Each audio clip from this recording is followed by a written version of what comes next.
What in the world is going on? It seems like everything that we hold dear has been stripped away from us. If you look around, schools are closed, colleges are closed, dorms are shut down, classrooms are empty, teachers are at home and students are at home. Worship centers, church buildings are empty. Pastors are preaching to cameras, to online congregations. Sporting events, stadiums and arenas, basketball, football, soccer, even the Olympics have been rescheduled and postponed.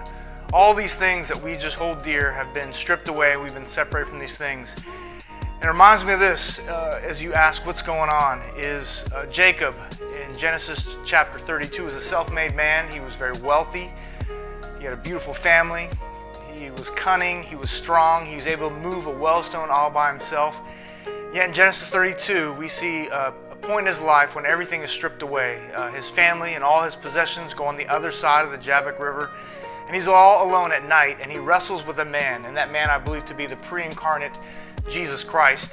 And they wrestle and wrestle and wrestle all through the night. And if you've ever wrestled or fought or boxed or done MMA, you know how taxing and exhausting it is. It just shows how strong Jacob was, that he was able to have this endurance to wrestle with this man all through the night.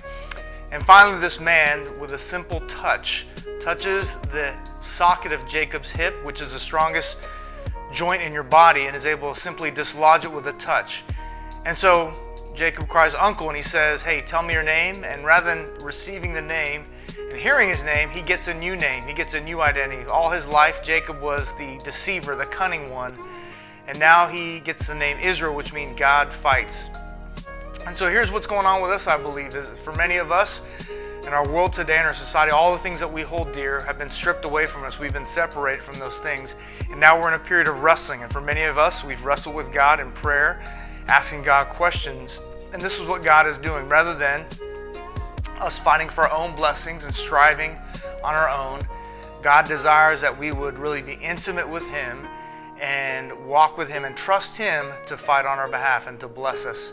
So I thought of a very simple illustration as I was eating lunch today. I was at Panda Express and I got these chopsticks here, and I was getting ready to eat my meal, and God began to speak to me. Maybe I was just really hungry, but God began to say to me, "You and those chopsticks have a lot in common." I said, "God, is it because we're both from Asia?" He said, "No.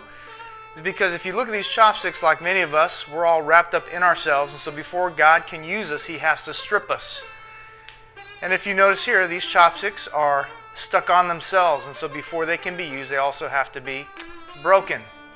But once they're broken, here's the good news. They're now in the hand of the user, and now we can be used by God. We're in God's hands.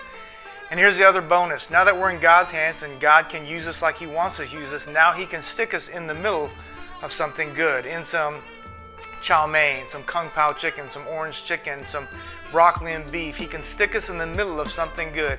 So again, in order to be used by God and be intimate with Him, as we wrestle with Him, He strips us, He breaks us, and then once He does that, He's able to use us in His hands as we depend on Him and bless us. So I just want to encourage you with that word today. God bless you, and keep praying and keep seeking God during this time of all these new normals and this various stripping that's going on in our world today. God bless you.